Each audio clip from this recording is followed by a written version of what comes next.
Aujourd'hui, on se retrouve pour le 3e épisode de Créationnel où, comme promis, j'ai pris mes pinceaux, ma peinture, juste oublié le bleu de travail et on va aller faire un petit peu de pratique. Bonjour Joël.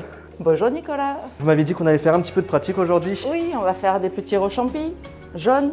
D'accord, donc juste avant de faire le rechampi, j'aurais une question à vous poser. Très concrètement, le métier du bâtiment, en quoi ça consiste? Oh, c'est large, hein. C'est une rénovation du bâtiment complet. Ça peut être les plafonds, les murs, les sols, toute une pièce, toute une cuisine, toute une salle de bain. C'est du carrelage, de la faïence, de l'isolation aussi. Techniquement, vous, dans votre corps de métier, quel est votre geste préféré?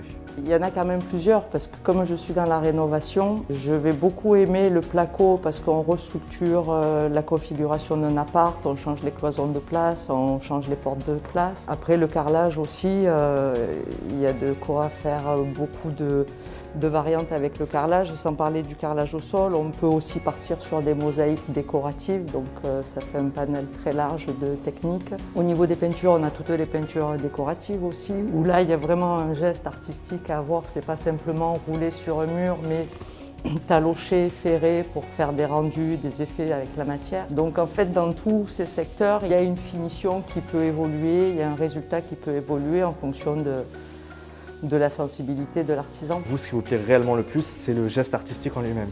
C'est qu'il y a un petit côté créatif, oui, pour ma part. Le bâtiment déborde un peu sur un côté artistique.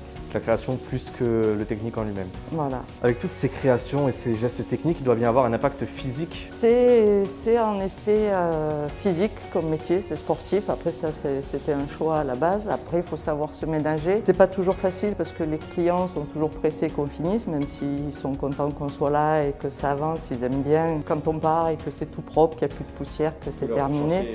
Donc c'est vrai que ça peut être des grosses semaines quand on travaille pour soi. Il ne faut pas forcément compter les 35 heures, il ne faut pas forcément regarder les week-ends.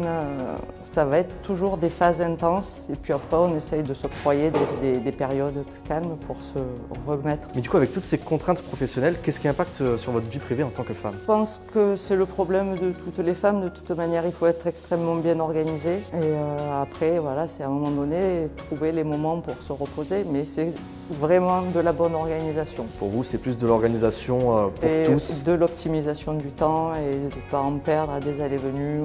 Voilà, tout est calculé à l'avance pour que ça roule. Qu'on soit un homme ou une femme, ça ne change strictement rien sur ces contraintes. En comparaison avec des collègues artisans, non, je pense qu'on a notre place et qu'on n'est pas en retard et qu'on n'est pas en difficulté et qu'on peut gérer aussi parfaitement que l'activité du bâtiment. Merci pour vos réponses. Maintenant, on peut passer à la pratique.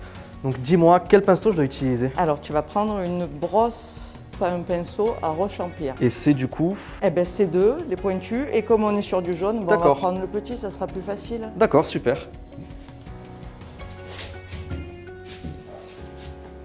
Alors, 1, on ouvre le pot. 2, on trempe le pinceau, mais pas trop, juste 2 cm.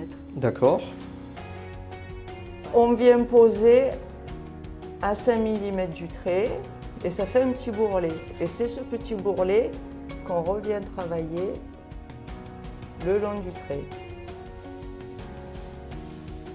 Vous expliquez vraiment bien. À toi maintenant. Merci. Et du coup, on se retrouve dans le prochain épisode, le dernier épisode de Créationnel la semaine prochaine.